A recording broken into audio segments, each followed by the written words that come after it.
Someone asks you a question in English. You understand it. You know the answer. And then there is a gap, 3 seconds where nothing comes out, while something happens inside your head that you cannot stop. You are building the sentence in your language first, then converting it, then checking it, and by the time it is ready, the moment has moved on, and you say something smaller and safer instead. Everyone tells you the same thing about this. Stop translating. Think in English. That advice is useless, and in this video I am going to show you why. Not because it is wrong, but because it describes a destination and pretends to be a road. Nobody translates because they decided to. You cannot stop doing it by deciding to stop. So let us look at what is actually happening, because once you see it, the fix is obvious, and it is not the one you have been trying. Start with a memory of how you learned your English words. Almost certainly, you learned them in pairs. An English word on the left, a word from your language on the right. 2 columns. Maybe an app that showed you one and asked for the other. Maybe a teacher who said the English word and then said what it meant. That pairing was efficient. It was also a decision about storage, and you made it thousands of times. Judith Kroll and Erika Stewart described this with a model of how a second language sits in the mind. In the early stages, a new word is not connected directly to the idea it represents. It is connected to the word you already had for that idea. So the route runs like this: English word into your first language, into the meaning, and back out the same way when you want to speak. Nobody taught you that route. You built it one flashcard at a time, and then you practiced it until it became the fastest path available. Which means the translation in your head is not a bad habit. It is your filing system, working exactly as you built it. Here is a quick way to feel the difference. Do this with me. Think of the word table. Notice what happened. For most people, something visual arrived, a shape, a surface, not a word. Now think of the word meanwhile.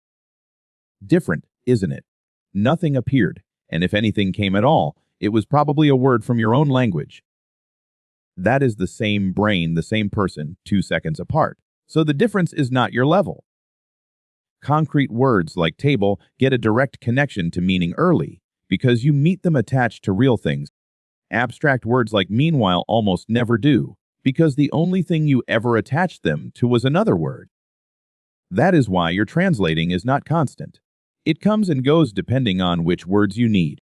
And it is always worst in exactly the moments you care about most, because the interesting things people say are full of abstract words. There is one more thing worth knowing about that route, and it is the encouraging part. Researchers found that as people become genuinely proficient, the route changes.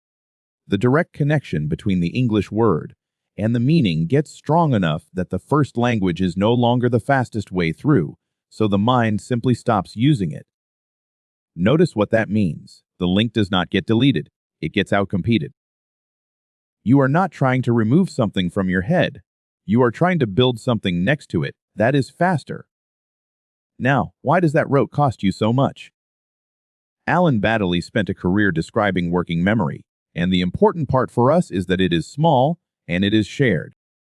While you translate, you are holding several things at once. The English you just heard, the version in your language, the reply you are constructing, and the grammar rules you are checking it against. That is 4 things competing for a space that comfortably holds a handful. So the conversation does not just slow down. It falls apart because while you are occupied in there, you stop listening properly to what comes next. You get behind, and then you have to guess. Watch how that compounds.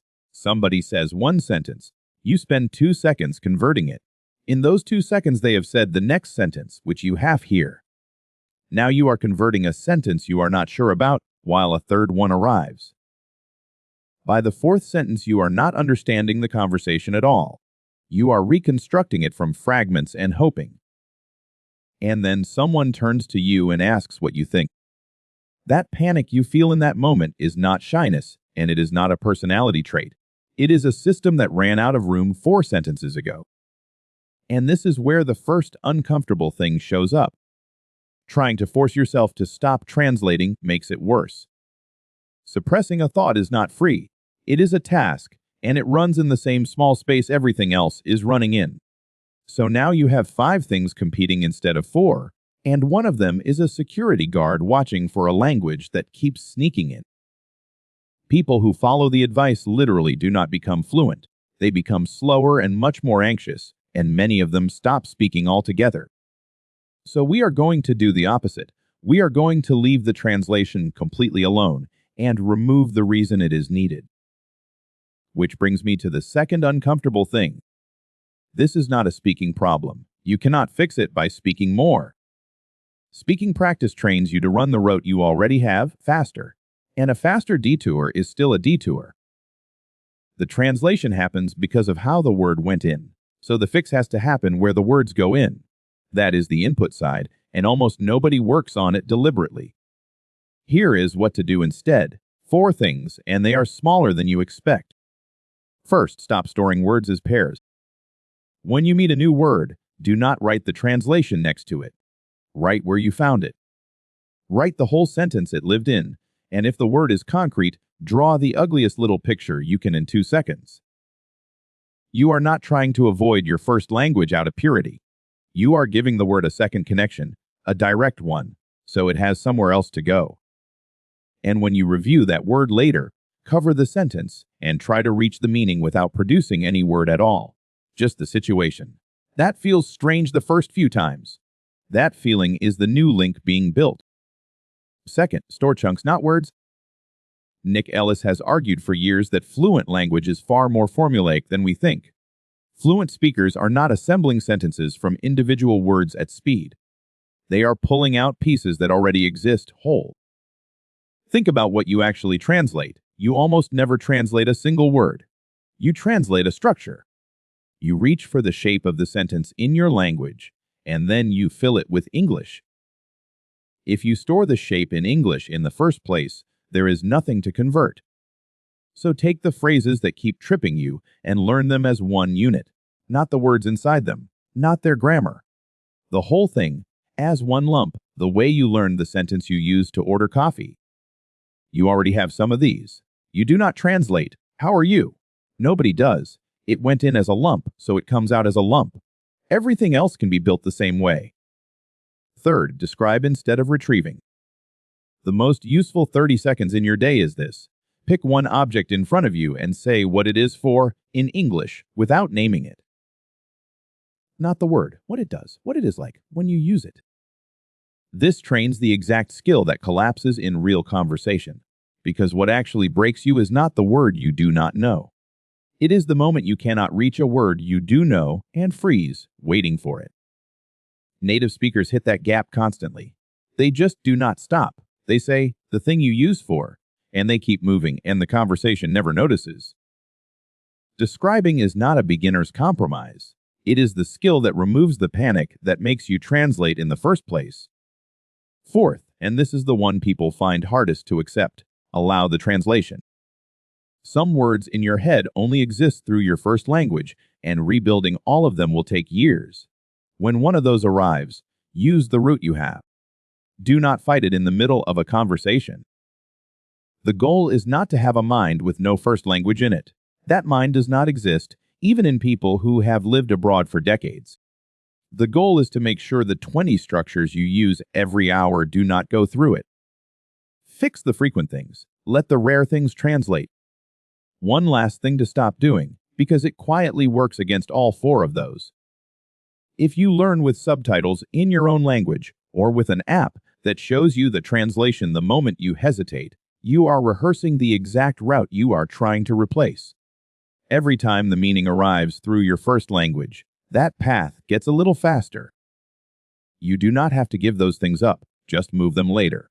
Watch the scene first, read your own language afterwards. Try to reach the word, wait 3 uncomfortable seconds, and only then look. Those 3 seconds of discomfort are not wasted time. They are the only moment in your day when the direct link is actually being built. So what changes and when? You will not notice this the way you notice learning grammar rules. There is no day when the translation stops. What happens is narrower and easier to miss. One evening, you will answer something before you have decided how to answer it. It will be short and unremarkable, and it will surprise you, and by the time you notice, you will already be 2 sentences past it. That is what fluency actually feels like from the inside, not a feeling of mastery, the absence of a delay you had stopped noticing you had. And it arrives one chunk at a time in the structures you fed directly, while everything else in your head goes on translating quietly and doing no harm at all. So think back to that gap. Someone asks you a question, you know the answer, and there are 3 seconds where nothing comes out. Those 3 seconds were never a sign that your English was too small. They were a roading problem, built by every vocabulary list you have ever made, working exactly as designed. You do not need to think harder in those 3 seconds. You need fewer words that have to take the long way around. So this week, do not try to stop translating. Take 5 phrases you say constantly, learn them whole, and let your brain keep translating everything else. Then wait for the evening you answer without deciding to.